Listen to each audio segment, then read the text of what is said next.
Hello dear student, आप सभी का एक बार फिर स्वागत करते हैं अपने इस यूट्यूब चैनल पे। आज की इस वीडियो में क्लास 10 सामाजिक विज्ञान के लिए हम लोग 20 मोस्ट वांटेड एमसीक्यू क्वेश्चन करने वाले हैं।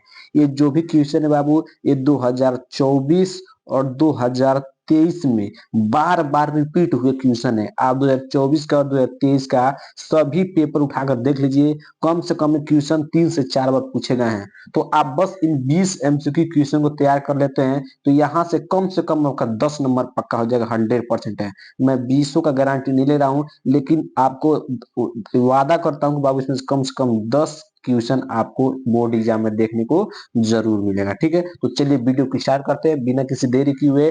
तो आप यदि हमारे चैनल पर पहली बार आए हैं तो चैनल को सब्सक्राइब कीजिएगा, वीडियो को लाइक और प्यारा सा कमेंट जरूर कीजिएगा बाबू। ठीक है, तो चलिए सबसे पहला प्रश्न आपकी स्क्रीन पर दिखाई दे रहा होगा।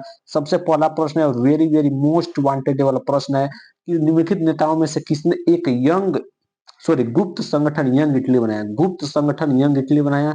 Very very most important question है बाबू कि निम्नलिखित नेताओं में से किसने एक गुप्त संगठन यंग इटली बनाया। ठीक है, पहला ऑप्शन है विक्टर इमानुएल द्वितीय, जुस्पे मैत्सनी, काउंटर कावूर या जुस्पे गैरिबाल्डी।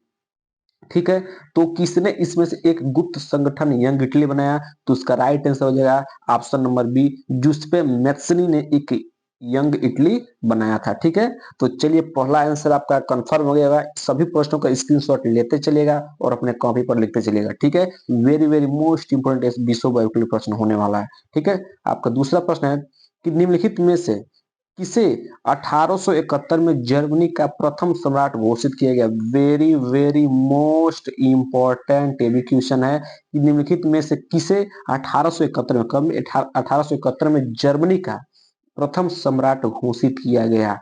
कैसर विलियम प्रथम, विलियम द्वितीय, फ्रेडरिक विलेहेम प्रथम या ऑटोवान बिस्मार्क। ठीक है, तो ये क्वेश्चन बहुत ज्यादा इंपॉर्टेंट है। 2024 2023 में कम से कम 3 से 4 बार क्वेश्चन पूछा गया है कि 1871 ईस्वी में जर्मनी का प्रथम सम्राट किसे घोषित किया गया। ठीक है, तो इसका राइट आंसर रहेगा कैसर विलियम प्रथम को। किसको? कैसर विलियम प्रथम को जर्मनी का प्रथम सम्राट घोषित किया गया था 1871 ईस्वी में। हर एक प्रश्न का स्क्रीनशॉट जरूर लीजिए बाबू।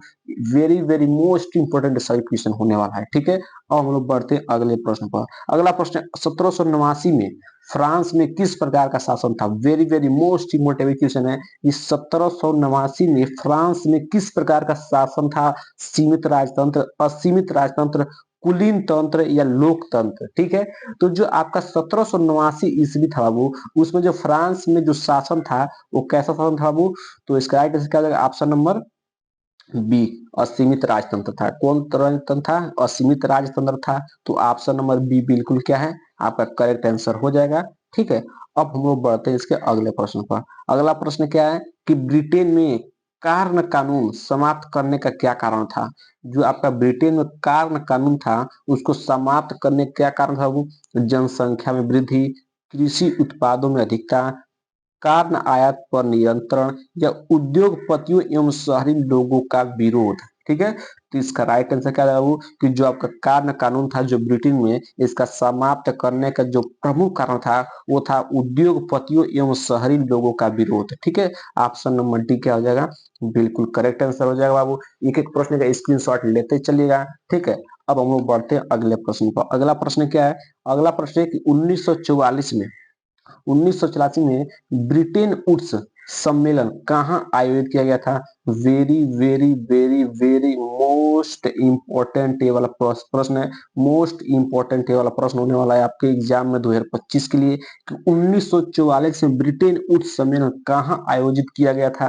ब्रिटेन में, अमेरिका में, फ्रांस में या भारत में। ठीक है, तो इसका राइट आंसर क्या आ जाएगा? ऑप्शन नंबर कौन सा हो जाएगा? ऑप्शन नंबर बी, अमेरिका में। 1944 में ब्रिटेन वुड्स सम्मेलन अमेरिका में आयोजित किया गया था। तो ऑप्शन नंबर बी बिल्कुल करेक्ट आंसर हो जाएगा। ठीक है, स्क्रीनशॉट ले लीजिए। अब हम लोग बढ़ते हैं अगले प्रश्न पर। अगला प्रश्न क्या है कि निम्नलिखित में से कौन सा विषय संघ सूची में नहीं है? वेरी वेरी मोस्ट इंपॉर्टेंट ये भी क्वेश्चन होने वाला है। बताना कि निम्नलिखित में से कौन सा विषय संघ सूची में है? प्रतिरक्षा, कृषि, शिक्षा, व्यापार। ठीक है, तो इसका राइट आंसर क्या हो जाएगा? किसमें बताना कौन सा विषय संघ सूची में है, ठीक है। तो इसका राइट आंसर ऑप्शन नंबर कौन था? ऑप्शन नंबर फर्स्ट, प्रतिरक्षा क्या है? जो प्रतिरक्षा विषय इस संघ सूची में है, ठीक है। प्रतिरक्षा, ऑप्शन नंबर ए बिल्कुल करेक्ट आंसर हो जाएगा। स्क्रीनशॉट जरूर लीजिएगा, ठीक है। अब हम लोग बढ़ते हैं अगले प्रश्न पर। अगला प्रश्न, श्रीलंका में कौन सा बहुसंख्यक वर्ग है? वेरी वेरी मोस्ट वांटेड है क्वेश्चन वाला, और ये 2025 का आउट क्वेश्चन हो गया, ये आउट क्वेश्चन हो गया 100%, ये छप गया 2025 के एग्जाम में, ठीक है। कि श्रीलंका में कौन सा बहुसंख्यक वर्ग है?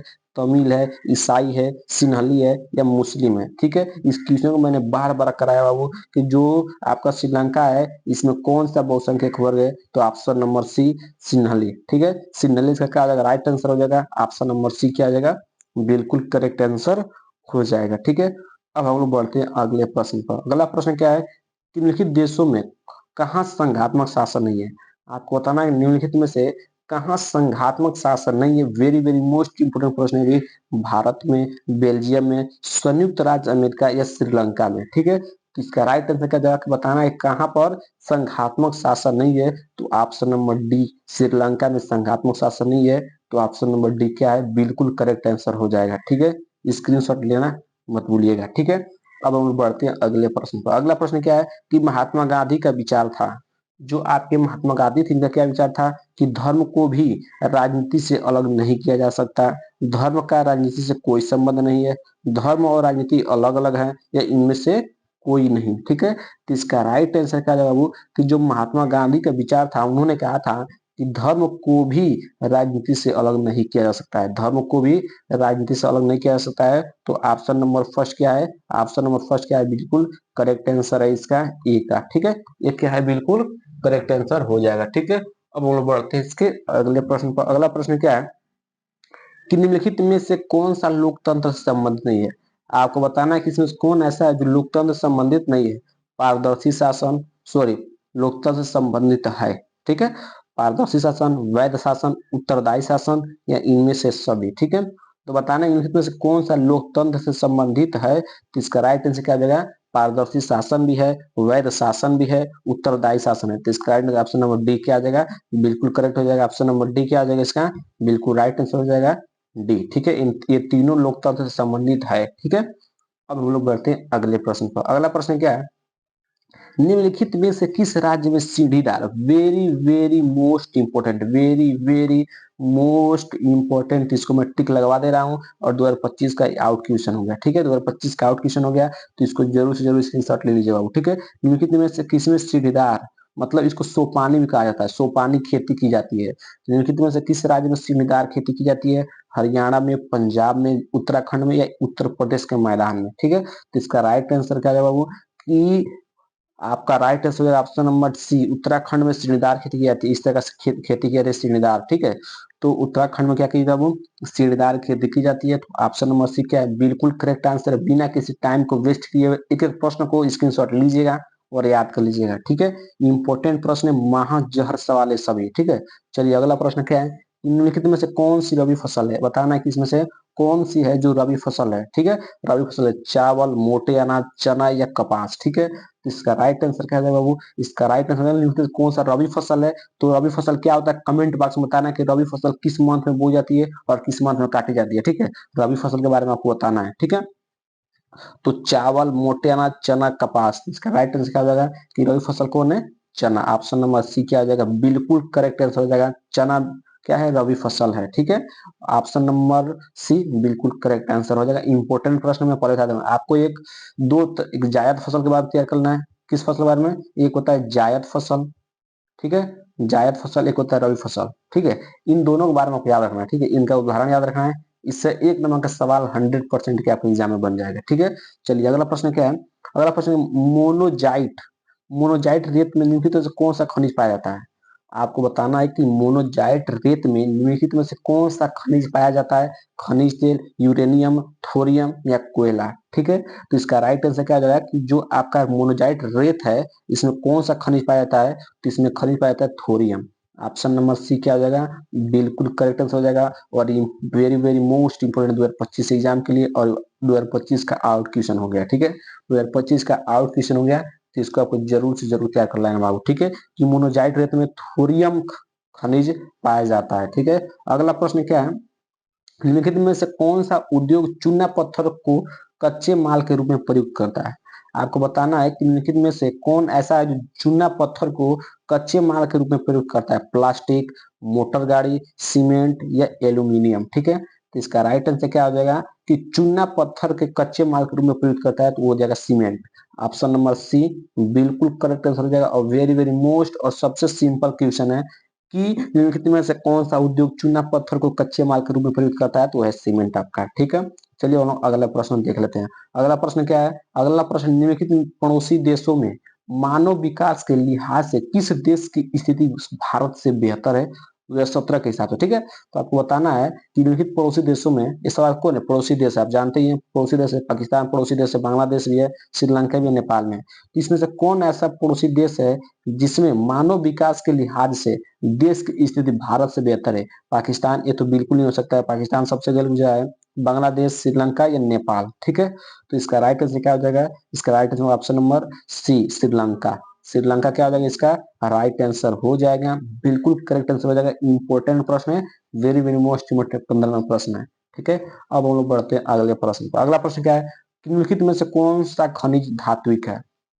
आपको बताना है इनमें से कौन सा खनिज क्या है, धात्विक है, अभ्रक, कोयला, लौह अयस्क या चूना पत्थर। ठीक है, तो इसका राइट आंसर क्या हो जाएगा, इसका राइट आंसर खनिज धात्विक है, तो कौन हो जाएगा आपका कोयला। ऑप्शन नंबर बी क्या हो जाएगा, बिल्कुल करेक्ट आंसर हो जाएगा, कोयला क्या एक खनिज धात्विक है। ठीक है, ऑप्शन नंबर, सॉरी कोयला नहीं होगा, इसमें लौह अयस्क होगा, क्या होगा, लौह अयस्क।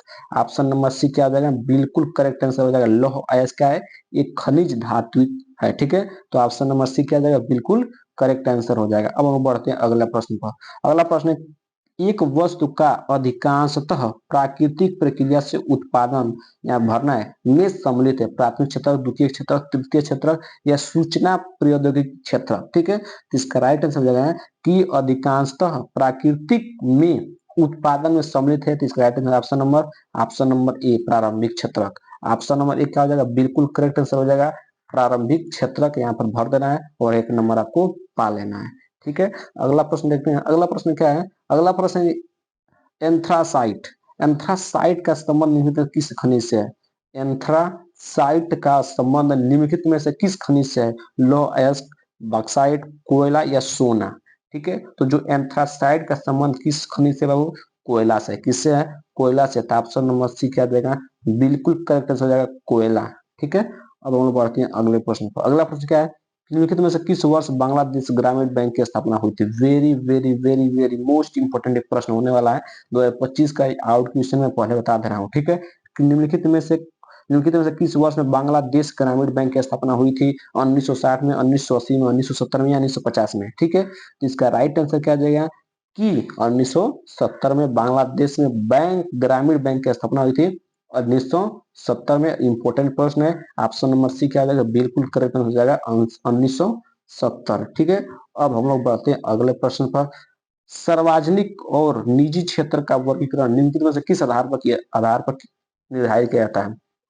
जो आपका सार्वजनिक निजी क्षेत्रों का वर्गीकरण जो किया जाता है, ये किस आधार पर निर्धारित किया जाता है, रोजगार की शर्तें, आर्थिक गति, प्रकृति, उद्यम में उद्यम के स्वामित्व या उद्यम में नियोजित श्रमिकों की संख्या पर। ठीक है, तो इसका राइट आंसर क्या हो जाएगा, ऑप्शन नंबर डी, उद्यम में नियोजित श्रमिकों की संख्या पर किया जाता है। ठीक है, तो ऑप्शन नंबर डी क्या हो जाएगा, बिल्कुल करेक्ट आंसर हो जाएगा। ठीक है, तो इस तरह मैंने आपको टोटल 20 एमसीक्यू क्वेश्चन कराया है और जल्दी जल्दी कराया ताकि आपका टाइम वेस्ट ना हो। एक एक प्रश्न का स्क्रीनशॉट जरूर ले लीजिएगा और याद कर लीजिएगा, समझ लीजिएगा। इसमें से 100% है कि 10 क्वेश्चन आपको 2025 एग्जाम में देखने को जरूर मिलेगा बाबू। तो जरूर से जरूर इन 20 एमसीक्यू क्वेश्चन को तैयार कर लीजिएगा, रट लीजिएगा, समझ लीजिएगा। ठीक है, तो चलिए अब हम लोग मिलते हैं अगले वीडियो